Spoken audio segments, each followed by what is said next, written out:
Subscribe. Itu menghapuskan dosa loh. Berapa rakaat salat Id? 2. Rakaat pertama berapa takbirnya? 7. Rakaat kedua berapa takbirnya? 7 itu menghapuskan 7 dosa bagian atas. Pikiran, 2 mata, hidung, mulut, dan 2 telinga. Coba dihitung. 1, 2, 3, 4, 5, 6, 7. Makanya 7 takbirnya rakaat pertama. Rakaat kedua berapa takbirnya? 5 untuk menghapuskan 5 dosa bagian di bawah. Sebagai terhitung 1, 2, 3, 4. Satu cari sendiri. Ajarannya Nabi simple. Ketika Nabi wafat, Nabi menyebut 3. Salat An-Nisa ummati. Ulangi.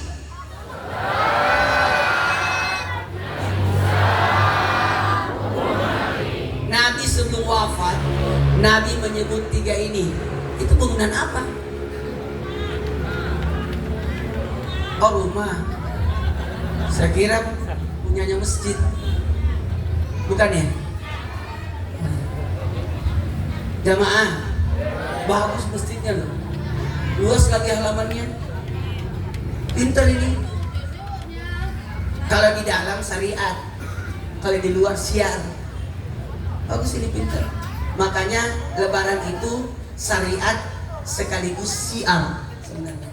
Makanya bagusnya salat Idnya di lapangan supaya wanita haid juga bisa datang. Ya. Mana nenek masih haid?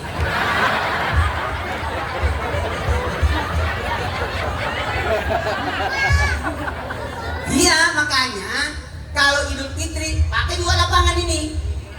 Dan wanita halangan datang juga. Tidak usah sholat, duduk aja supaya dapat pahala Id. Dan bulan-bulannya habis dosanya. Pahala Id itu menghapuskan dosa loh. Berapa rakaat salat Id? 2. Rakaat pertama berapa takbirnya? 7. Rakaat kedua berapa takbirnya? 7 itu menghapuskan 7 dosa bagian atas.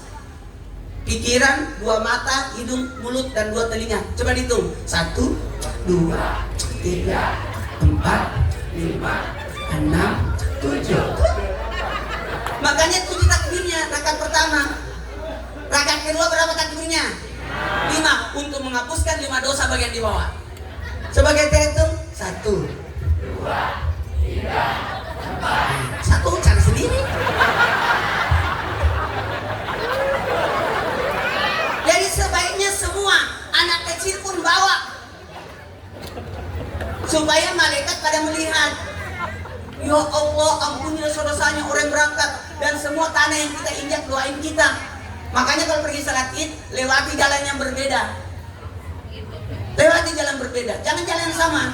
Jalan yang pertama jalan yang jauh, pulang-pulang jalan dekat. Atau artinya pergi salat Id, pulangnya pergi ke kuburan. Iyalah, penghuni kubur nungguin kita itu kalau Idul Fitri. Karena malam takbiran, kan selama bulan Ramadan orang meninggal itu diliburkan. Liburan dia, gak tahu kemana. Mungkin dia ke Mekah kali. Bisa jadi dia ke Mekah. Jemaah, nanti malam takbiran dikembalikan rohnya ke kuburan untuk menanti besok pagi ada nggak keluarganya datang ziarahi. Allahu Akbar. Makanya kita naik malam takbiran. Gak usah dilanjut takbirnya. Nanti kaget orang lewat udah lebaran nih.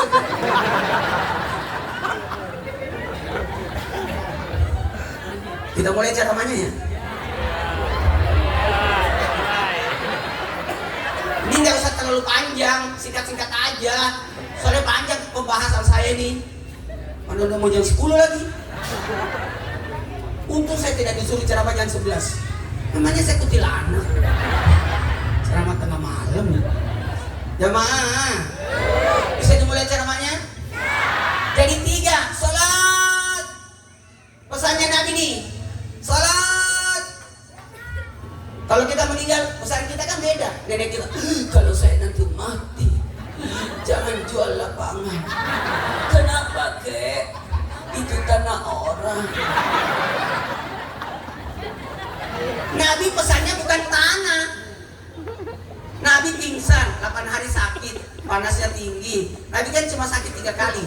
umurnya. Satu ketika diracun, ketika itu kena panah, peristiwa Uhud. Kemudian yang kedua ketika Nabi disantet, rambutnya diambil, diikat 11 ikatan, disimpan di sumur. Yang ketiga Nabi sakit karena diracun. Jadi Nabi itu sehat Nabi, nggak pernah sakit. 3 yang dikirimi dokter, perempuan, pelayan, budak ya. Yang ketiga adalah kuda. Ini dokter pulang, kata dokter, lebih sehat dia daripada saya, nggak pernah sakit, pulanglah. Budak itu Nabi nikahi, namanya Maria Al-Qubtiyah. Nah, yang ketiga kuda. Setiap Nabi bangun udah disedekahkan itu kuda, sedekahin aja. Wah, hebat Nabi. Ada uang, Aisyah sumbanglah itu uang, jangan ada uang di situ. Aisyah nggak sempat. Setiap mau bawa itu sumbangan, Nabi pingsan lagi karena efeknya racun itu. Jadi Nabi itu sangat menghargai jamuan. Bahkan jamuan racun pun Nabi makan, kasihan. Itu. Baiklah, kita mulai ceramahnya. 3 pesannya Nabi. Apa pesannya Nabi? Salat an-nisa ummati. 1, 3. Nah, ini ternyata makna pesan Nabi ini luas dan bermakna. Enak banget kan minum kopi di situ.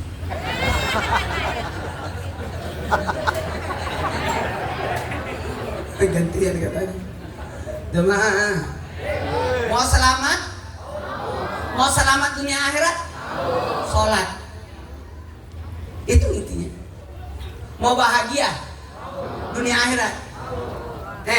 Yang pertama, mau selamat dunia akhirat? Jaga sholatnya. Jaga sholatnya. Mau bahagia dunia akhirat? Jaga wanita. Wanita adalah tiap negara. Dialah ibu rumah tangga, surga di bawah telapak kakinya. Ibu kaulah derajatmu dibanding ayah. Kau mengandung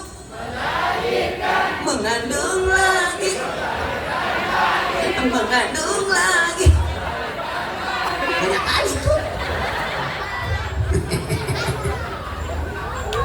Lagunya perempuan lebih banyak daripada lagunya bapak. Ambilkan bulan bu.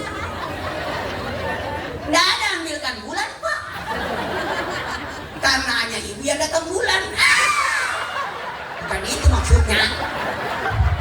Andai kata kau minta bulan, ibumu akan kasih. Itulah hebatnya sang ibu. Apapun yang diminta anak pasti kasih. Betul. Oh bunda,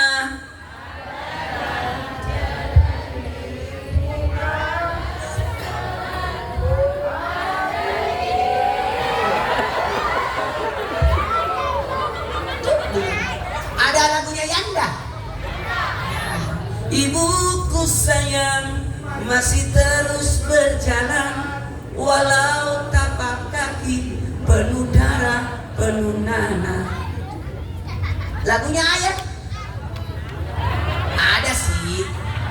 Ayah dengarkanlah. Oh cuma mau didengar. Makanya perempuan itu lebih 3 kali lipat dibanding bapak. Ibumu, bapakmu. 1, 2, 3. Ibumu, bapakmu. 1, 2, 3. Ibumu, bapakmu. Berapa kali ibu? 3. Bapak? Berarti 1 bapak, berapa ibu? 3.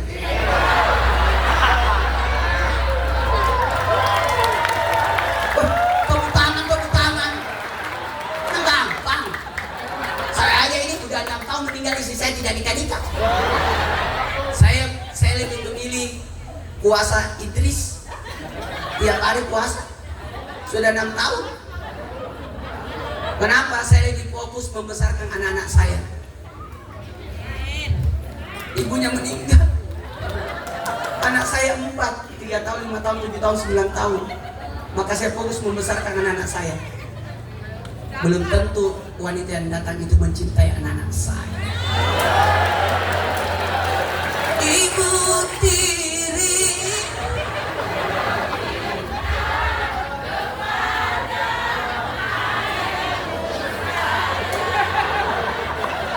ini ibu-ibu kelewatan ya. Udah mati pun tidak mau dimadu. Kita lanjutkan setelah yang lewat ini. Itu lewat. Satu keluarga lagi. Jamaah, bisa dimulai ceramahnya? Ada 4 wanita yang harus dijaga. Kalau salat udah tahu kan? Mendirikan salat, bukan melakukan salat. Salat itu didirikan, bukan dilakukan. Dirikan salat. Kenapa dirikan salat? Berarti salat harus berdiri, jangan runtuh. Dirikan. Salah satu mendirikan salat berjamaah. Berjamaah itu bagus. Untungnya ada masjid. Allahu Akbar, Allahu Akbar. Salat imaduddin, tiangnya. Kalau sahadat pondasinya. Salat dinding ke tiangnya. Dindingnya zakat, pagarnya puasa, atapnya haji. Itulah rukun Islam. Tapi kalau cuma rukun Islam yang kita lakukan, tidak ada sedekahnya, tidak ada silaturahminya, maka kita akan mendapatkan rumah kosong. Harusnya ada sedekah. Setuju? Jamaah. Oh jamaah. Ada 4 wanita yang harus dijaga. Siapa itu? Ibu sebagai bakti. Laki-laki menjamin 4 perempuan, bukan 4 istri. 4 wanita. Siapa itu? Ibu. 2 istri sebagai nafkah. Kalau ibu bakti, kalau istri nafkah. Kalau saudara tanggung jawab. Tanggung jawab. Makanya laki-laki dapat warisan 2, perempuan dapat 1, karena ada nilai tanggung jawab. Bertanggung jawab atas saudara perempuannya. Banyak perempuan dibonceng kiri kanan. Di mana bapaknya itu? Di mana saudaranya itu? Betul tidak? Kebayang nggak anak dibonceng kiri kanan perempuan itu? Sedih saya lihatnya. Ketahuan itu orang pacaran. Kalau setengah lingkaran suami istri. Kalau motor yang dipegang bapaknya yang bonceng. Kalau helmnya dipegang tukang ojek yang bonceng. Jamaah. Jamaah. Yang keempat, anak sebagai kewajiban. 2, 3. Kewajiban. Jadi kita bertanggung jawab atas 4 perempuan. Wanita, al-jannatu tahta ummahatihi. Surga itu di bawah telapak kaki ibu. Apa yang kau cari? Surga. Lebih mulia ibumu daripada surga. Soalnya surga itu di bawah kakinya. Betul tidak? Ngapain jauh-jauh cari surga? Ada ibumu. Kau pandang wajah ibumu pahala haji. Oh, kau urus ibumu pahala haji itu. Pahala jihad. Ada orang mau berjihad. Kata Nabi, adakah ibumu? Ada. Jangan berjihad, kau urus ibumu. Pahala jihad itu. Hei. Aduh. Ibu itu. Aduh.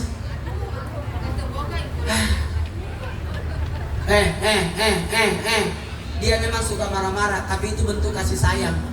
Betul tidak?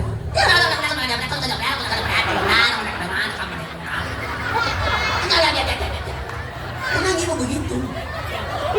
Tapi cuma di mulut itu, artinya enggak. Kebayang gak ibu-ibu kalau marah? Marah sama suami tetap nyetrika. Marah sama suami tetap masak itu. Marah sama suami tetap nyuci ya. Itulah cuma di mulutnya. Dia cuci bajunya, tapi dapat uang dalam kantong.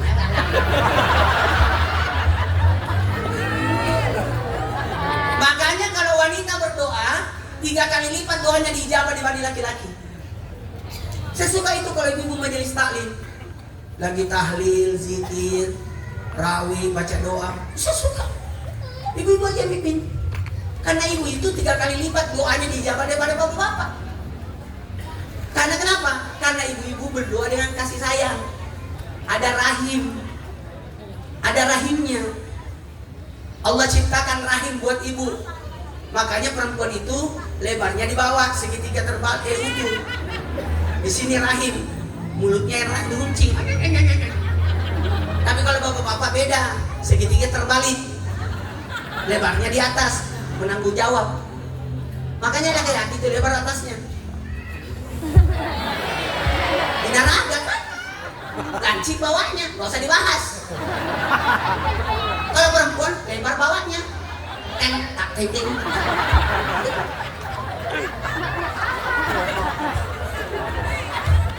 Bisa dimulai ceramahnya?